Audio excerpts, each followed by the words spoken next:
years back, year 2020, Ladakh की famous Pangong lake जो कि इंडिया चाइना बॉर्डर को डिनोट करती है, उसके पास में मेजर क्लैश देखने को मिलता है जिसमें भारत के 20 सोल्जर शहीद हो गए थे और चाइना के 2। और तब से लेकर अब तक पिछले 3 सालों के अंदर एलएसी यानी कि लाइन ऑफ एक्चुअल कंट्रोल पर कई और क्लैशेस भी देखने को मिल चुके हैं, जिसमें से ज्यादातर clashes disputed areas like Ladakh और अरुणाचल प्रदेश में ही हुए हैं। कई मीडिया रिपोर्ट्स ये क्लेम करती हैं कि चाइना बॉर्डर पर बड़ी तेजी से रोड्स और मिलिट्री बेसिस बिल्ड करता है। वहीं कई सैटेलाइट इमेजेस भी सामने आई हैं जिसमें भारत की साइड चाइनीज विलेजेस का डेवलपमेंट क्लियरली शो हो रहा है। इसके अलावा कई रिपोर्ट्स की मानिए तो भारत एलएसी के 64 पेट्रोलिंग पॉइंट्स में से 26 पेट्रोलिंग पॉइंट फ्रैंकशिप अब होता जा रहा है। हालांकि इन सब रिपोर्ट्स से गवर्नमेंट ने डिनाई किया है, बट फिर भी all this border encroachments and clashes shows कि बॉर्डर पर इंडिया और चाइना के बीच में टेंशन काफी ज्यादा है। लेकिन यहाँ पर अब सवाल आता है कि क्या ये क्लैशेस वॉर में कन्वर्ट हो सकते हैं? भारत और चाइना के बीच में फर्स्ट एंड लास्ट वॉर 1962 में हुई थी, जिसे चाइना ने जीता था।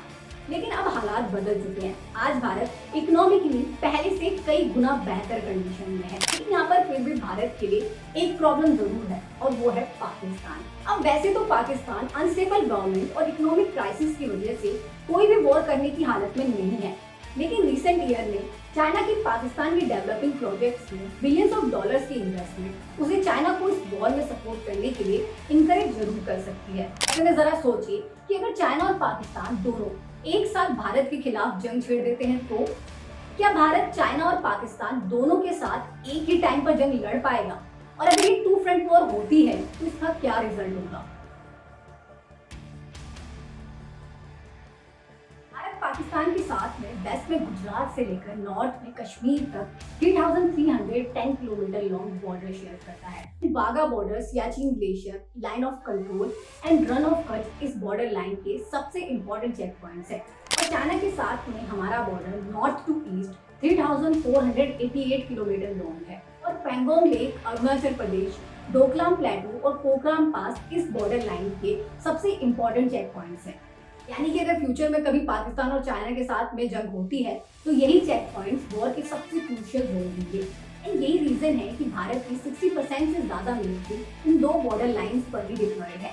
अब अगर इन तीनों कंट्रीज की मिलिट्री स्ट्रेंथ को कंपेयर किया जाए तो भारत की आर्मी, नेवी और एयरफोर्स, इसके अलावा पैरामिलिट्री और रिजर्व फोर्सेस नंबर्स में तो पाकिस्तान से कहीं ज्यादा है।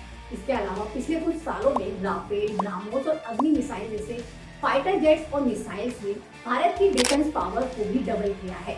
एंड इसीलिए टू फ्रंट वॉर में पाकिस्तान नहीं बल्कि सिर्फ चाइना ही भारत के लिए इकलौता थ्रेट होगा। चाइना के पास में इस समय दुनिया की सबसे बड़ी मिलिट्री फोर्स है। आप इस लिस्ट में दूसरे नंबर पर जरूर आ गए हैं, लेकिन nuclear weapons, tanks, fighter jets और हेलीकॉप्टर्स जैसे डिफेंस इक्विपमेंट चाइना के पास में भारत से कई गुना ज्यादा नंबर्स में है। क्योंकि पाकिस्तान की मिलिट्री भी इस वॉर में चाइना के ही सपोर्ट में होगी, तो पेपर में तो चाइना के पास ही मिलिट्री स्ट्रेंथ ज्यादा नजर आती है। हालांकि ये बात हम सभी जानते हैं कि सिर्फ नंबर्स के बेसिस पर वॉर नहीं जीती जाती है, वरना यूक्रेन रशिया के सामने 2 दिन भी नहीं टिक पाता।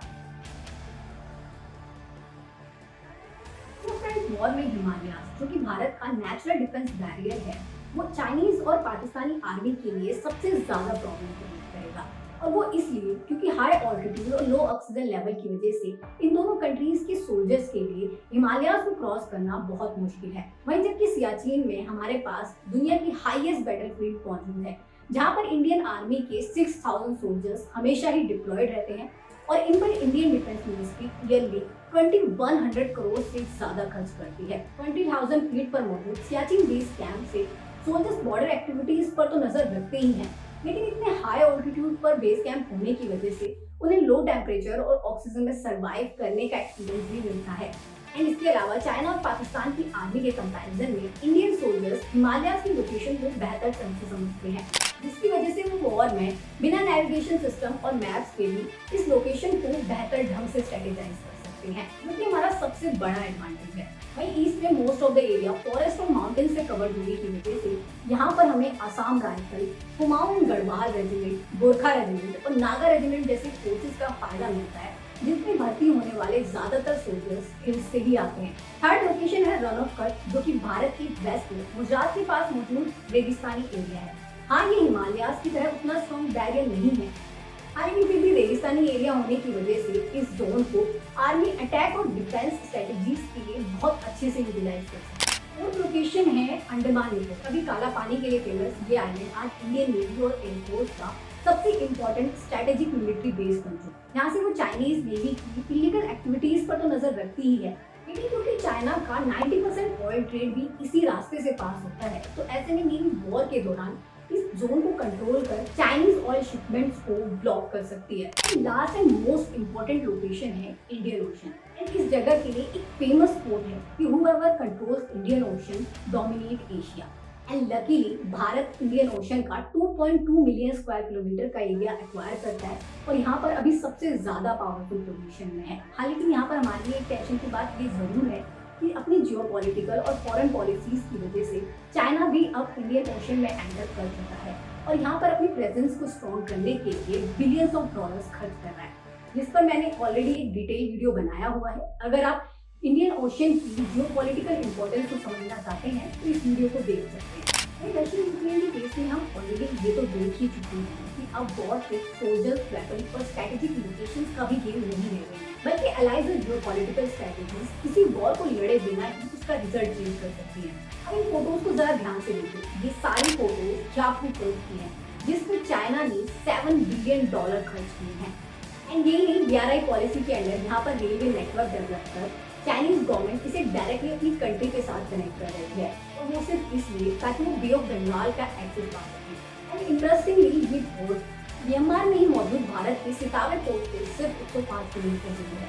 एंड ये फॉरेन इन्वेस्टमेंट ये भी शो करती है कि चाइना भारत की टेरिटरीज तक पहुंचने के लिए अपनी जियोपॉलिटिकल स्ट्रेटजीज को बहुत स्मार्टली यूज कर रहा है। साउथ एशिया में भारत, चाइना और पाकिस्तान के अलावा नेपाल, भूटान, बांग्लादेश, श्रीलंका और म्यांमार के साथ भी अपना बॉर्डर शेयर। अनफॉर्चुनेटली चाइना की डब ट्रैप पॉलिसी के चलते आज हमारी ऑलमोस्ट हर नेबर कंट्री के बॉर्डर का एक्सेस चाइना के पास मौजूद है। पाकिस्तान का ग्वादर पोर्ट, श्रीलंका का हम्बनटोटा और बांग्लादेश का चित्तौड़ पोर्ट इंडियन ओशन में भारत के लिए अब एक ट्रायंगल थ्रेड बन चुका है। And this thread does not and here. Recently, international news outlet Eurasia Times and Indian news website First Post ने ये क्लेम किया, after rejecting being part of Agnipath scheme, now Chinese government planning to recruit Nepali Gurkha। And अगर आप south Asia की history से थोड़े बहुत भी वाकिफ हैं, तो आपको पता होगा कि गुरखा फाइटर्स की क्या वैल्यू। एंड नेपाली सिटीजन्स को अपनी आर्मी में भर्ती करने का मतलब है नेपाली गवर्नमेंट का direct support. In short, except Bhutan, हमारी सारी नेबर कंट्रीज वॉर में हमारे अगेंस्ट खड़ी हुई। साउंड्स लाइक कि चाइना को वॉर जीतने के लिए ज्यादा एफर्ट करने की जरूरत ही नहीं पड़ी, पर ऐसा नहीं है।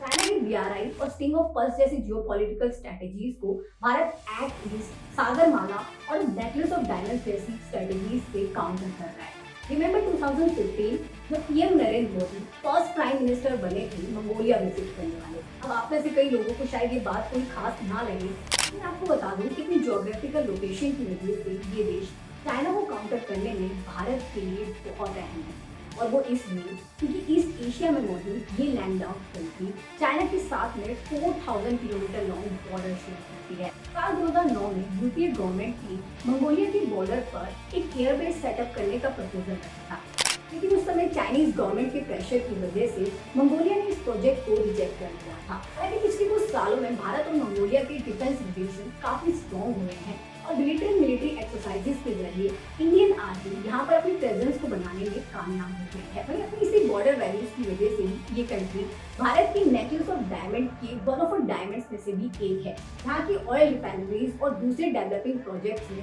भारत बिलियंस ऑफ डॉलर्स की इन्वेस्टमेंट कर रहा है। वहीं चाइना के वेस्ट में तजाकिस्तान है, जहाँ पर भारत का ऑलरेडी एयरबेस मौजूद है, और सिर्फ मेनलैंड बॉर्डर्स तक ही नहीं बल्कि चाइना के मरीन टाइम बॉर्डर्स तक भी अब इंडियन मिलिट्री पहुंच चुकी है। चाइना के ईस्ट में साउथ चाइना सी मौजूद है, जिसे लेकर south east Asian countries Philippines, Vietnam, Brunei, Cambodia और मलेशिया के साथ में इसकी मेजर डिस्प्यूट्स चल रहे हैं। वहीं पैसिफिक ओशन में भी मरीन टाइम डिस्प्यूट्स को लेकर साउथ कोरिया और जापान के साथ में चाइना की टेंशन क्लियरली शो होती है, जिसका फायदा भारत को मिल रहा है। आपने कई गवर्नमेंट स्टेटमेंट्स में एक्ट ईस्ट पॉलिसी के बारे में सुना होगा, जिसके जरिए हम साउथ ईस्ट एशियन कंट्रीज के साथ में अपने ट्रेड को एक्सपेंड करें। बट आपको बता दूं कि एक्चुअल में ये पॉलिसी सिर्फ ट्रेड्स तक लिमिटेड नहीं है। इसी साल इंडियन नेवी ने अपनी एक वॉरशिप INS किरपान वियतनाम को गिफ्ट की थी। वही डिफेंस मिनिस्ट्री ने वियतनाम के साथ में ब्रह्मोस मिसाइल डील साइन करने का फैसला किया है और ये सारी डिफेंस डील्स और military cooperation indirectly Indian navy को साउथ चाइना सी का एक्सेस देने का ही एक तरीका है। तो सिर्फ भारत को ही नहीं बल्कि साउथ ईस्ट एशियन कंट्रीज को भी फायदा होगा और वो इसलिए क्योंकि यहाँ पर इंडियन नेवी की प्रेजेंस इन कंट्रीज को भी साउथ चाइना सी को दोबारा क्लेम करने में हेल्प करेगी। वहीं जापान के साथ तो भारत के इकोनॉमिक और डिफेंस रिलेशंस काफी पुराने हैं ही और ये कंट्री क्वाड का भी पार्ट है जो कि चाइना और पाकिस्तान के खिलाफ टू फ्रंट वॉर में भारत का सबसे इम्पोर्टेंट काम है। दरअसल जिस तरह यूरोपियन कंट्रीज ने अमेरिका के साथ मिलकर नाटो की फॉर्मेशन की थी, ठीक उसी तरह इंडो पैसिफिक रीजन में चाइना की डोमिनेंस को कंट्रोल करने के लिए इंडिया, जापान, ऑस्ट्रेलिया और अमेरिका ने मिलकर क्वाड की फॉर्मेशन की, जिसकी अपनी आर्मी भी है जो कि टू फ्रंट वॉर में भारत के बहुत काम आ सकती है। और यहाँ पर हमें ये भी नहीं भूलना चाहिए कि क्वाड मिलिट्री का इस्तेमाल भारत तभी कर सकता है जब जापान, ऑस्ट्रेलिया और अमेरिका इस वॉर में भारत को सपोर्ट करे। यानी कि अगर टू फ्रंट वॉर होती है तो इंटरनेशनल अलाइज बहुत इंपॉर्टेंट रोल प्ले करेंगे। आपको याद होगा कि 1971 की इंडो पाक वॉर में रशिया ने हमें सपोर्ट किया था और डिफेंस इक्विपमेंट्स में हेल्प की थी, वरना पाकिस्तान अमेरिका की मदद से इस वॉर को जीत जाता। लेकिन अब कंडीशंस बिल्कुल बदल चुकी हैं। आज के टाइम पर अलाइज इस बात पर डिपेंड नहीं करते हैं कि किस कंट्री के साथ हमारे कितने अच्छे रिलेशन हैं, बल्कि इस पर डिपेंड करते हैं कि किस कंट्री को सपोर्ट करने से अलाइज को फायदा मिलेगा।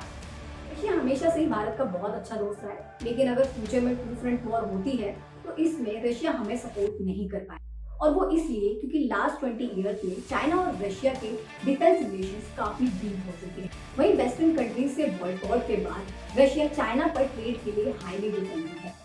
अगर अमेरिका और ब्रिटेन जैसे डेवलप्ड कंट्रीज की बात की जाए तो शुरुआत में ये भी न्यूट्रली प्ले करेंगी, लेकिन अगर हालात ज़्यादा बिगड़ते हैं तो इन कंट्रीज में हाई इंडियन पॉपुलेशन और इंडियन मार्केट पर इनकी डिपेंडेंसी की वजह से इन्हें भारत को ही सपोर्ट करना पड़ेगा। लेकिन अगर डायरेक्ट सपोर्ट की बात की जाए तो फ्रांस, इजराइल, भूटान और यूएई ये हमें डायरेक्टली सपोर्ट कर सकते हैं। वहीं क्योंकि कई सालों से चाइना ताइवान पर कब्जा करने की कोशिश कर रहा है तो हाई चांसेस हैं कि इस वॉर में ताइवान भी भारत को ही सपोर्ट करेगा, जिसका सीधा सीधा मतलब ये है कि अगर फ्यूचर में कभी चाइना और पाकिस्तान ने भारत पर हमला करने की सोची भी तो ये वॉर शुरू जरूर टू फ्रंट पर होगी, लेकिन जल्द ही वर्ल्ड वॉर 3 में कन्वर्ट हो जाएगी।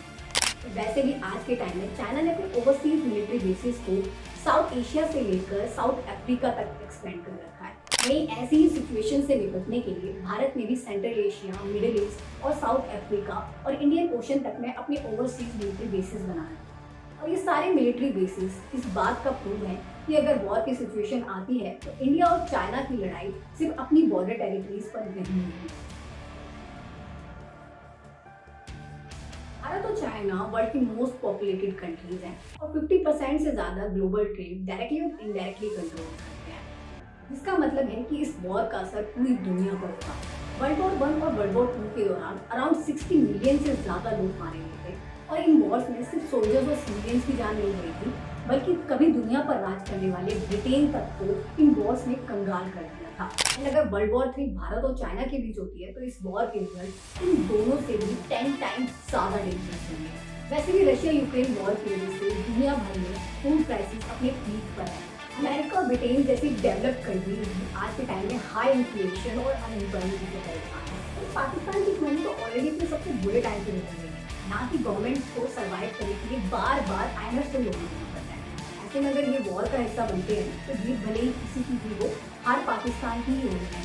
और यहाँ पर हम ये कैसे भूल सकते हैं कि भले ही इंडिया और चाइना के बीच में कितनी भी बॉर्डर डिस्टेंस क्यों ना हो, फिर भी भारत चाइनीज प्रोडक्ट्स की one of the biggest market है और ईयरली इन दोनों कंट्रीज के बीच में $135 बिलियन से ज़्यादा का ट्रेड होता है। इट्स टोटली क्लियर कि हालात चाहे कितनी भी खराब क्यों ना हो, भारत और चाइना के बीच में वॉर कभी नहीं है। वैसे भी आज के टाइम में वॉर वेपन से नहीं बल्कि जियोपॉलिटिकल और ट्रेड से लड़ी जाती है, जिसमें हम हर जगह चाइना को काउंटर कर ही रहे हैं। तो हम ये मान लेते हैं कि भले ही हमें पड़ोसी अच्छे नहीं मिले तो वॉर भी किसी कन्फ्लिक्ट का सोल्यूशन नहीं है। यार इस टू फ्रंट वॉर पर आपका क्या ओपिनियन है, कमेंट करके जरूर बताइएगा। और वीडियो इन्फॉर्मेटिव इंटरेस्टिंग लगा हो तो इसे लाइक शेयर करना मत भूलेगा। और हाँ, ऐसे ही अमेजिंग इन्फॉर्मेटिव वीडियोस के लिए चैनल को प्लीज जरूर सब्सक्राइब कर लें।